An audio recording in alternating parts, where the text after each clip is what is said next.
Sabi nila, ang mga kakaibang bagay sa iyong buhay ay nangyayari nang hindi mo inaasahan. Ako, isang 37 taong gulang na nasa katanghaliang gulang na lalaki, ay palaging iniisip na ako ay immune sa kakaibang iyon. Ang buong buhay ko ay isang serye ng mga mapayapang ikot, kape sa waloam, sobrang luto ng mga itlog, ilang baso ng whiskey na humigop habang lumulubog ang araw sa hapon at mga tamad na gabi sa harap ng AE. Nawala sa mga lumang pelikula tulad ng sarili kong buhay. Hanggang isang araw, sa pagtatapos din ng malamig na Oktubre na iyon, nang isang maliit na tunog na parang hininga na tumatama sa balkonahe ay nabasag ang lahat. Hindi iyon ang doorbell. Hindi ito katok. Isang tip-up lang, napakagaan na maiisip mo na naiisip mo ito. Pero hindi ko iyon ini-imagine. Dahan-dahang humarap ang kamera sa lalaki habang dahan-dahan siyang lumalapit sa pintuan, makapal at nagyelo ang hangin. Naaalala ko ito ng malinaw. Pinapalabas pa rin ng AE ang lumang kartoon na iyon. Naaalala ko ang pakiramdam ng half-baked toast sa aking dila, ang lamig ng hamog sa labas ng bintana. At higit sa lahat ang kahon. Isang simpleng kahon na gawa sa kahoy, na tinatakan ng pulang wax, kumikinang sa hamog na parang kumikinang. Walang address. Walang pangalan ng nagpadala. Walang mensahe. Ang kamera ay nag-zoom in sa kahon, ang pulang wax ay pumuputok tulad ng pinatuyong dugo. Dapat hindi ko binuksan. Pero kung hindi ko na siguro kailangang harapin ang mga sumunod na nangyari. Ang lalaki ay nakaupo sa mesa, ang punyan na bahagyang tumatama sa wax, isang tuyong tunog ng basag ang umalingaw-ngaw. Ang kanyang boses ay unti-unting bumaba. Sa loob ng kahon, isa itong manika. Walang ordinaryong laruan. Ito ay isang miniature na bersyon ng aking sarili, 7 taong gulang, kasama ang lahat ng mga detalye na tanging mga lumang alaala ang maaaring mapanatili. Pati yung pekas sa ilalim ng kaliwang mata ko. Maging ang dilaw na guhit na kamiseta, ang inakala kong nasunog ng apoy ilang taon na ang nakakaraan. Ngunit ang talagang kinatatakutan ko ay hindi ang hitsura ng manika. Pero ang pakiramdam. Nakakatingin igiya sa akin. At naalala. Unmanned package, Daniel ni alaala din hindi matakas.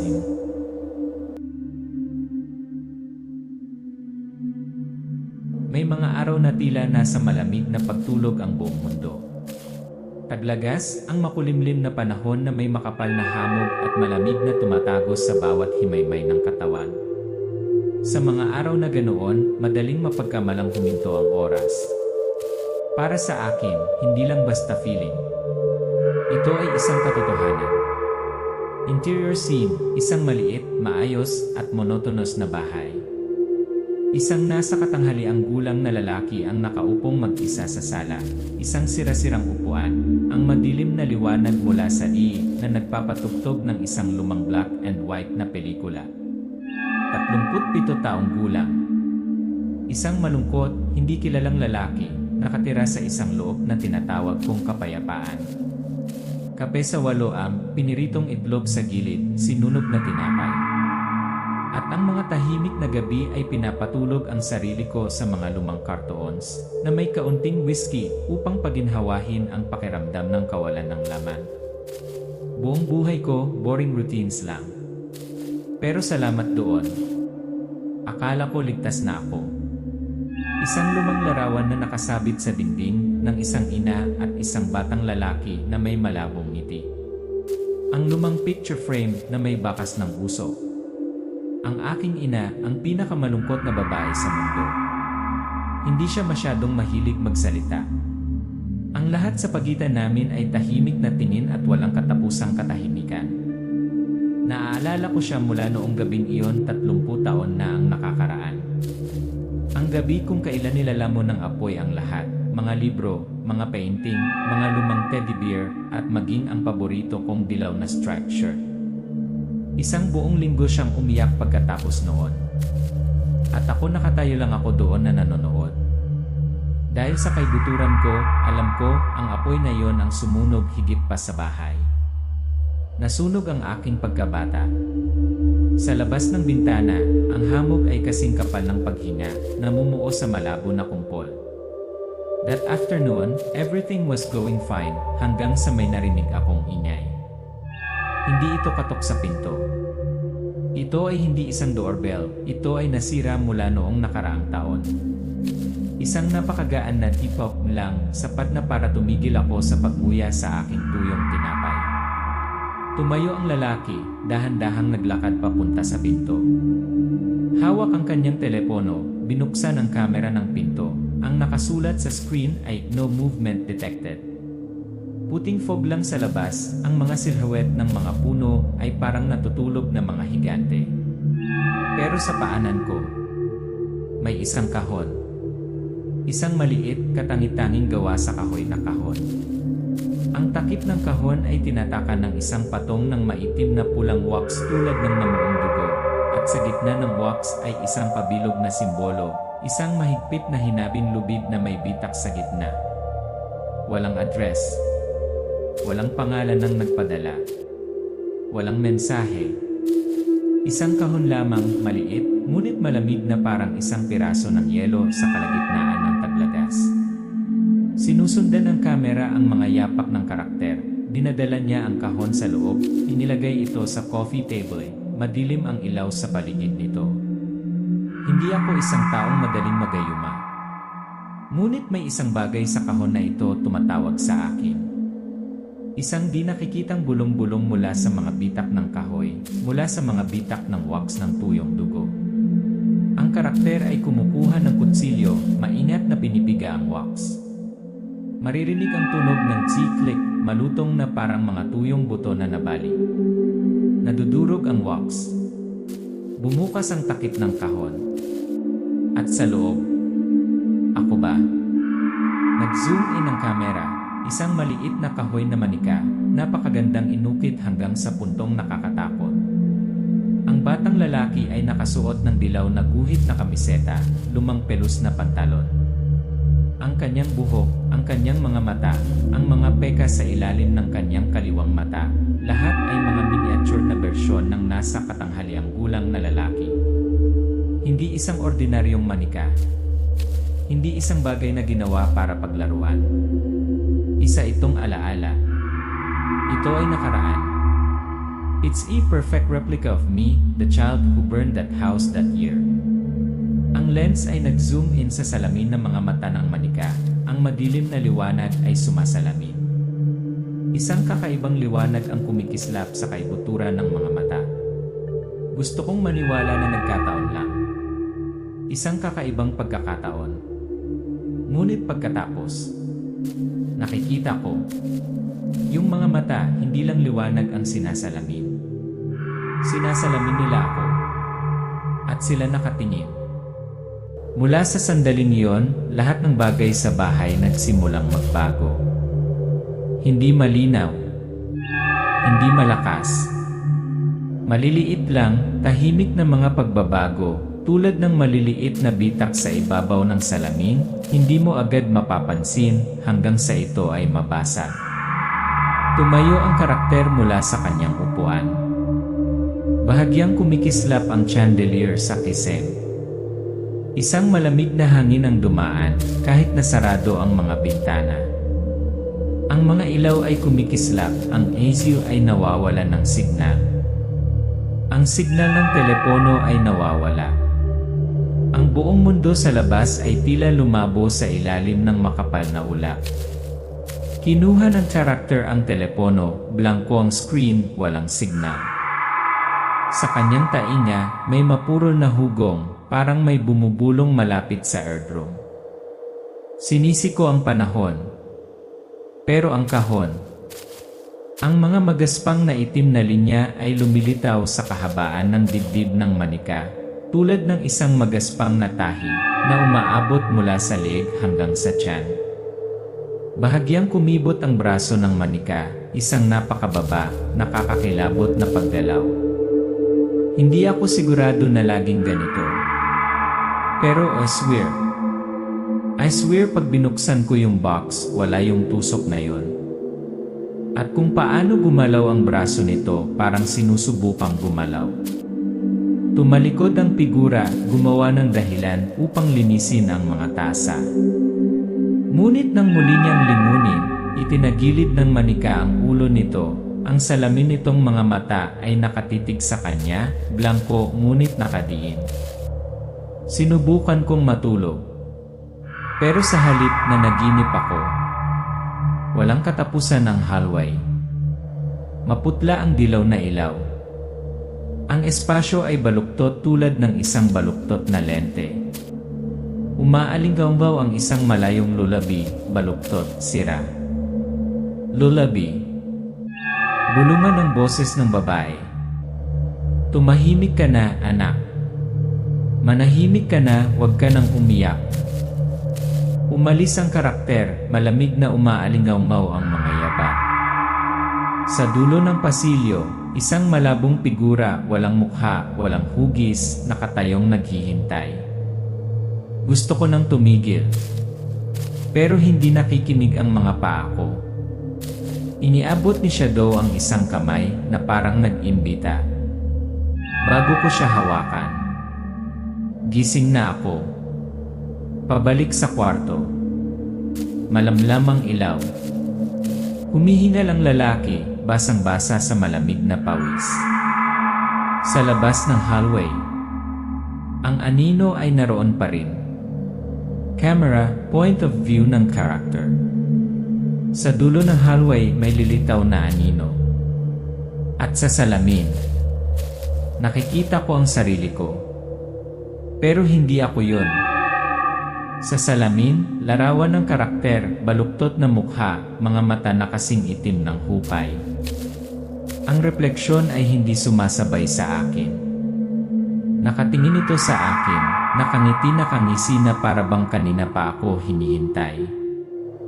Ang karakter ay tumalikod, nagulat, pinagpapawisan. Patuloy ang mga hiwa, patuloy na kumikislap ang mga ilaw, sumipol ang hangin, tila lumiliit ang bahay, magulo at baluktot ang espasyo. Mula sa araw na yon, hindi na akin ang bahay. Bawat silid, bawat pasilyo, bawat salamin, lahat ay nagtataksil sa akin. Nasira ang espasyo. Nasira ang realidad. At ang manika. Ito ay buhay. Kamera, nakaupo ang manika sa mesa, ngunit nagbago ang kanyang katawan. Bukas ang mga tahi sa kanyang dibdib, parang nakanganga na sugat. Kumibot-kibot ang mga buko ng manika. Kada gabi nananaginip ulit ako. Tuwing gabi, humahaba ang pasilyo. Tuwing gabi, lumalapit ang anino. At tuwing umaga paggising ko, medyo nawawala sa akin ang taong nasa salamin. Hindi ko alam kung gaano ako katagal gising. Namumula ang mata ko. Nanlalambot ang katawan ko na parang naubos lahat ng lakas nito. Pero hindi ako naglakas loob na matulog. Dahil sa tuwing gagawin ko, lumalapit siya. Idiniin ng karakter ang kanyang mga mata sa peephole. Tanaw sa peephole, makapal na fog. Nakatayo ang isang figura, matangkad at manipis, mahabang balabal, mataas na kwelyo, pilak na pocket watch na kumikinang sa madilim na liwanag. Close up, nanginginig ang kamay ni karakter habang binubuksan niya ang pinto. Tumayo siya roon na para bang kabilang siya sa isang nakalimutang panahon. Magalang, matikas ngunit malamig na parang bakal. Isang malabo at walang ngipin na ngiti ang sumilay sa kanyang payat na mukha. Papasok si Emer Delvo, ang mga sapatos ay kumakalas ng mahina sa sahig na gawa sa kahoy, mabibigat na hakbang. Emer Delvo magalang kahit na, ngunit may pressure. Nagkita ulit tayo, 0271. Sino ka? Matagal na kitang pinagmamasdan.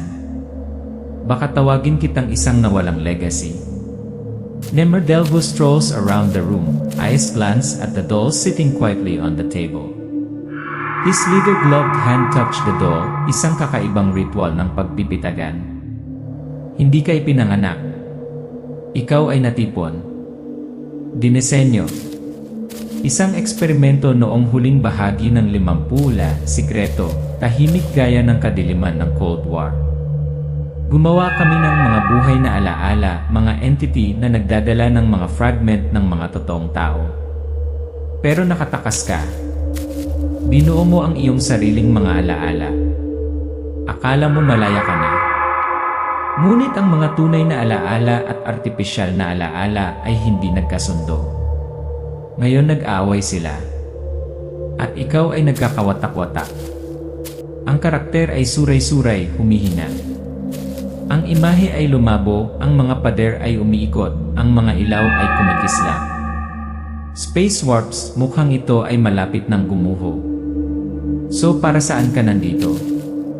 Para punin ka. Ibalik kita sa kung saan ka nararapat. Binuksan ni Emer Delvo ang maliit na bag, sa loob ay isang walang laman na manika, isang manipis na balat na gawa sa kahoy lamang, walang laman at walang buhay. Isang hakbang na lang. Pumayag ka lang. At matatapos din ang lahat. Ipinilit ng karakter ang kanyang ulo, umatras. Mabilis ang kanyang paghinga. Hindi ako ang iyong produkto. May sarili akong buhay. I have memories. I have real feelings. Malungkot na umiti si Emer Delvo. Ang iyong damdamin ay isang teknikal na pagkakamali. Sila ang iyong unang pagkilos ng pagsuway. At ang iyong katapusan. Tatakbo ang tauhan. Kumalabog ng malakas ang pinto. Nanginginig ang kamera sa ritmo ng magulong pagtakbo. Tumakbo ako. For the first time in years tumakbo talaga ako. Pero alam ko hindi ko kayang itago forever. Ang figura ay nakaupo sa harap ng isang laptop. Ang screen ay kumikinang sa kadiliman. Galit na galit siyang nag-type sa makina, naghahanap ng mga kakaibang keyword. Living Memory Project, Subject 0271, Memory Experiment 1,956 at di. Close up, ang screen ay nagpapakita ng mga lumang artikulo, mga pag-scan ng mga classified na file, mga larawan ng mga bata sa isang lab. Hindi ako nag-iisa. May iba pa. Mga taong katulad ko na wala sa kabuluhan ng sarili nilang mga alaala. Scene, ang karakter ay nakadiskubre ng isang underground forum, Forgotten Archives, kung saan ang iba pang subjects ay nagbabahagi ng mga karanasan, nagbabala sa isa't isa. Hindi ako nag-iisa. Ngunit wala sa kanila ang nabubuhay ng matagal. Flashcut sa mga sirang mensahe. Darating na sila. Huwag kang magtiwala sa kanya. Ang manika ang susi. Bumalik ang tingin ng karakter sa manika sa mesa. Close up, ang tahi sa dibdib ng manika ay nagsimulang maghiwalay na nagpapakita ng isang maliit na kandado sa loob. Sinabi nila sa akin, kapag binuksan ko lang ang lock, malalaman ko ba ang totoo? At magpasya sa sarili kong kapalaran. Minsan, para makahanap ng kalayaan, kailangan mong ipagpalit ang katotohanan. Mga tala para sa kanya. Viral na elemento. Big reveal sa tamang pacing, hindi totoong tao ang karakter. Malalim na ang gabi. Nagniningning ang madilim na ilaw mula sa kusina. Tahimik ang bahay. Ang kandado sa dibdib ng manika ay hindi basta-basta nagbubukas ng nakaraan. Binubuksan din nito ang mga pinto na hindi ko alam na matagal ko nang isinara. Ang karakter ay nakatayo sa harap ng pintuan ng attic. Kupas na ang pintura, kinakalawang ang hawakan. Isang malamig na hangin ang umiihip mula sa ilalim ng pinto. Alam ko kung bubuksan ko lang itong pinto, wala nang babalikan. Bumukas ang pinto, isang maliit na hagdanan na gawa sa kahoy, patungo sa isang madilim na attic. Isang mahinang flashlight ang nagbibigay liwanag sa bawat hakbang. Ang attic, makapal ng alikabok. Puting kumot na nakatakip sa tambak ng mga lumang bagay. Makapal ang hangin, amoy bulok na papel at basang kahoy. Ang mga pans ng kamera, kahit saan ay may mga black and white na litrato, walang mukha ng mga bata, nakatayo sa mga silid na walang pangalan. Sa ilalim ng bawat litrato ay isang linya ng mga numero, 0167, 0245, 0320. Mga bata. Mga batang katulad ko. Ang sulok ng dingding, isang luma at kinakalawang na filing cabinet. Ang itaas na drawer ay may label na 0271. Binubuksan ng karakter ang drawer, sa loob ay isang makapal na file, kayumanggi na balat na takip, kupas na tinta. Unang pahina, Living Memory Project, Paksa 0271. Larawan ng isang 7 taong gulang na bata, ang pangunahing karakter. Eksperimento 0271. Binuo ang entity mula sa mga na-reconstruct na alaala. Mga parameter. Kakayahang nagbibigay malay, mataas. Katatagan ng memorya, mababa. Trend ng pagbuo ng individual na kamalayan, mataas na panganib. Paglihis, malayang emosyonal na pag-unlad. Over-control phenomenon, sariling ginawa ang mga bagong alaala, na tinatakasan ang lumang frame of reference. Rekomendasyon, kanselahin. Mabilis na binabalikan ng karakter ang mga sumusunod na pahina, mga drawing ng katawan, mga diagram ng istruktura ng memorya, mga sirang eksperimentong tala, nagmamadaling sulat kamay na parang natatakot ang manunulat sa bagay na kanyang nilikha. Hindi ako ipinanganak. Ako ay dinisenyo. Isang bagay, isang nilalang. Isang puppet na may mga tinahi na alaala mula sa iba. Mga kawali ng kamera, sulok ng silid, isang modelo ng manika na may sapat na gulang na itinayo na hindi pa tapos, gawa sa kahoy at magaspang na tela. Blanko ang mukha ng manika, puti, walang mata, walang bibig. Umataas ang figura. Dahan-dahang iniikot ng manika ang kanyang ulo. Ang mga kasukasuan nito ay gumagawa ng nakakatakot na bitak na tunog. Nagsisimulang magbago ang espasyo. Ang kisam ay naka-warp. Ang mga dingding ng attic ay baluktot na parang may pumipilipit sa kanila mula sa loob. Nagsisimulang matunaw ang silid sa paligid ko. Oras break. Reality gumuho. Ang figura ay nagmamadaling pumasok sa silid, hindi na isang attic, ngunit isang pasilyo ng mga alaala, walang katapusang, madilim na ilaw, mga painting ng pagkabata na lumulutang sa himpapawid. Ang bawat pagpipinta ay kumiwal, dumudugo mula sa frame nito, ang mga imahe sa mga pintura ay nagbabago, nabaluktot. Hindi ito ang mga alaala ko. Ito ang mga alaala ng iba pinagtagpi-tagpi. Isang maling alaala.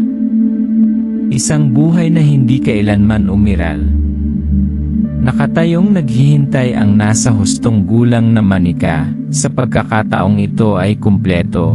May mukha, ang mukha ng pangunahing tauhan, ngunit malamig at walang buhay. Close up, ang manika ay may hawak na malaking gunting. Ang mga talim ay madilim na parang may bahid ng dagta o pinatuyong dugo. Hindi ako. Ito ang gusto nilang maging ako. Aksyon ng paghaharap, ang karakter at ang manika ay sumugod sa isa't isa. Walang labanan, isang psikolohikal na tug of war lamang. Gumagamit si manika ng gunting upang maputol ang hangin, ang mga pira-piraso ng mga alaala ay nahuhulog na parang punit na mga pintura. Kung matatalo ako, mawawala ako. Maging isa pang manika, hungkag at sunod-sunuran.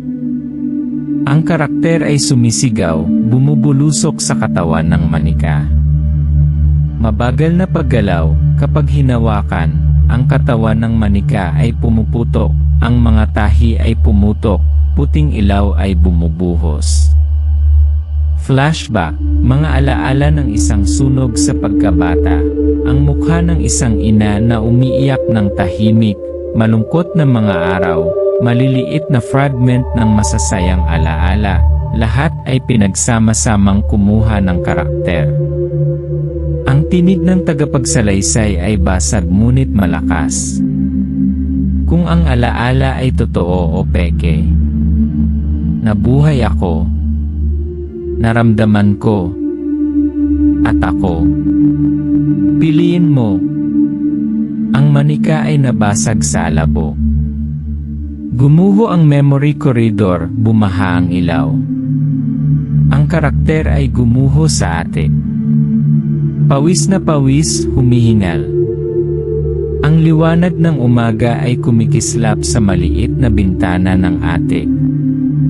Ang mga napiling alaala lang ang nagiging totoong tao. Tandaan para sa'yo. Viral na elemento ng pagkukwento. Psychological climax, lubhang malakas na panloob na pakikibaka ng sarili. Napakalakas ng visual, distorted memory corridor, manika na parang antagonistic na avatar. Deep plot twist, hindi kailangang totoo ang mga alaala, kailangan lang paniwalaan na totoo. Walang laman ang atin. Ang madilim na liwanag ng umaga ay nasala sa maliit na bintana na natatakpan ang basag na silid ng pilak na alikabok. Napanalo ko na. Nasira ko ang formang pinilit nilang maging ako. Pero, hindi pa tapos ang digmaan.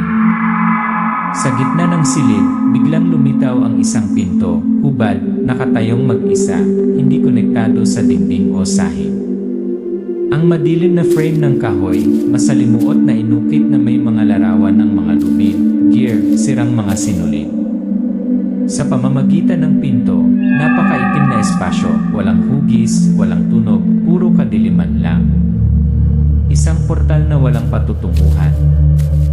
O sa halip, sa lahat ng kinatatakutan ko, tumayo si Emil Delgo sa pintuan. Ang anino ng kanyang balabal ay nagsisipilyo sa bulok na sahig na gawa sa kahoy. Isang malamig na ngiti, mas malungkot kaysa malupit. Emil Delgo, mababa, umaalingaw-ngaw mula sa kailaliman. Ito na ang katapusan mo. Walang tunay na pagpipilian dito. Pumasok ka o mawala ka. O kaya, magiging ikaw ang tinanggihan mo. Sa sulok ng silid, isang bagong manika ang nakaupo, isang lumalagong bersyon.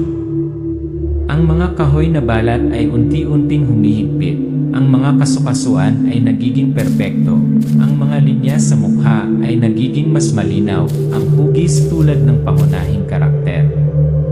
Naiintindihan ko. Kung hindi ako dumaan, papalitan ako ng bagay na yon. Magsisimula ang isang bagong cycle. At ako, mawawala na parang hindi ako umira. Lumapit ang karakter sa pinto. Ang Ang liwanag mula sa kadiliman ay biglang umikot sa malabo na ulap, tulad ng mga alaala na nagwawala. Si Emerdelvo ay tahimik, halos bilang isang piraso ng payo. Huwag mong isipin ang kalayaan. Mag-isip tungkol sa pagtanggap. Tanging pagtanggap lang ang magwawakas sa iyong dinaranas. Nag-aalangan ang kamay ng karakter. Ang isang paa ay umaangat, inilagay sa hangganan sa pagitan ng liwanag at kadiliman. Hindi na ako natatakot. Hindi takot sa dilim. Hindi takot sa alaala. Natatakot lang ako na hindi talaga ako umiral. Huminga ng malalim ang karakter, ipinikit ang kanyang mga mata at dumiretso sa pintuan. Sa pagdaan niya, ang katawan ng karakter ay natutunaw sa ambon, kasing liwanag ng bumabagsak na alikabok ng tiyaw. Ang ilaw sa bintana ay kumukupas, pagkatapos ay namatay. Tumahimik ang walang laman na bintana. Yumuko si Emerdelvo, tumalikod, kumikislap ang kanyang balabal, at pagkatapos ay nawala sa malayo. Ang bagong manika, kapareho ng pangunahing tauhan, ngunit walang laman ang mga mata, dahan-dahang kumukurap sa unang pagkakataon. Mahina ang ilaw sa labas ng bintana. Ang makapal na ulap ay gumagapang muli sa bahay. Bawat dulo ay panibagong simula.